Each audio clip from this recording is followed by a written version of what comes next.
God got me when I was very young.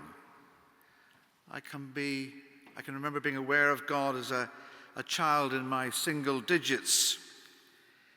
I wasn't listening very carefully, but I was conscious that he was in my life. But the Church of England had to wait a little bit longer. And it wasn't until I came to university in England that I discovered you existed. Now, labels are invidious, but the Church of England loves a label. So as a child in Belfast, the key question was always, are you a Protestant or a Catholic? And if you were trying to be smart and you said, actually, I'm an atheist, you were then asked, are you a Protestant atheist or a Catholic atheist? I discovered becoming an Anglican that actually this was an insufficient label. I needed something more developed and nuanced. I discovered the world of evangelical and Anglo-Catholic, low and high, prayer book Catholic, English Missal Catholic, there are still a few left, open evangelical, conservative evangelical, and on and on and on. Well, I want you all to know that I am a John Betjeman Anglican.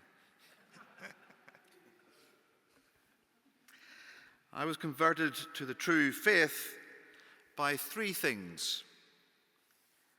Choral evensong, one of the great gifts of the Church of England to the world. The poetry of John Betjeman, and the ethereal beauty of the English parish church. All three of these have their own valid claims to uniqueness, but it is the sacred space of the English church upon which we were going to dwell in our conversations this morning. Bishop Martin mentioned Blythburgh Church. When I first arrived here in 2010, of course, Bishop Nigel was in the driving seat. And he shared with us one morning a letter he'd received from a gentleman who drove past. If that's for me, can you say I'm busy?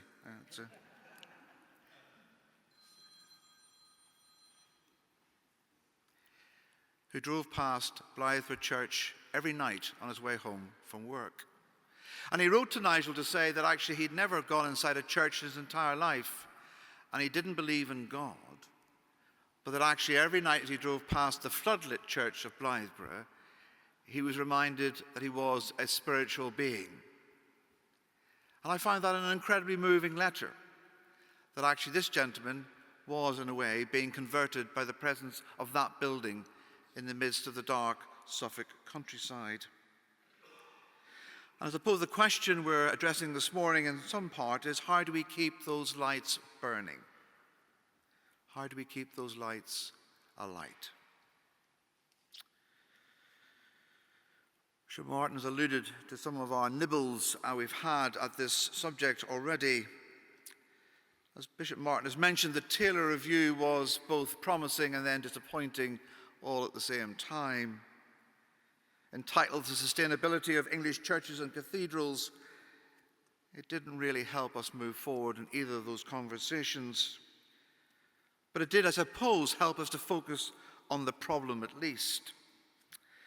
We in this diocese have been, I think, fairly active, and it's been a great privilege for me to be the senior lead on this issue. The Church Buildings Review Group, I know it's not the most exciting title, but it's all we could think of at the time. The Church Buildings Review Group reviewed our church buildings. And I have to say, we were pleasantly surprised, in fact, moved by what we found. So we went out into various parishes and benefices throughout the diocese to seek out, we came, I think, bearing gifts in the hope that we might share our huge wisdom with all of you about how you might use your churches. Of course, what happened was that you shared your huge wisdom about what you were doing in your churches.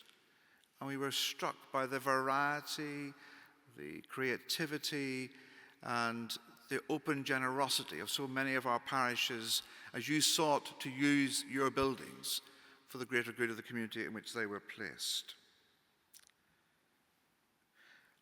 At present, we have got the Estates Group, again a name we've worked at.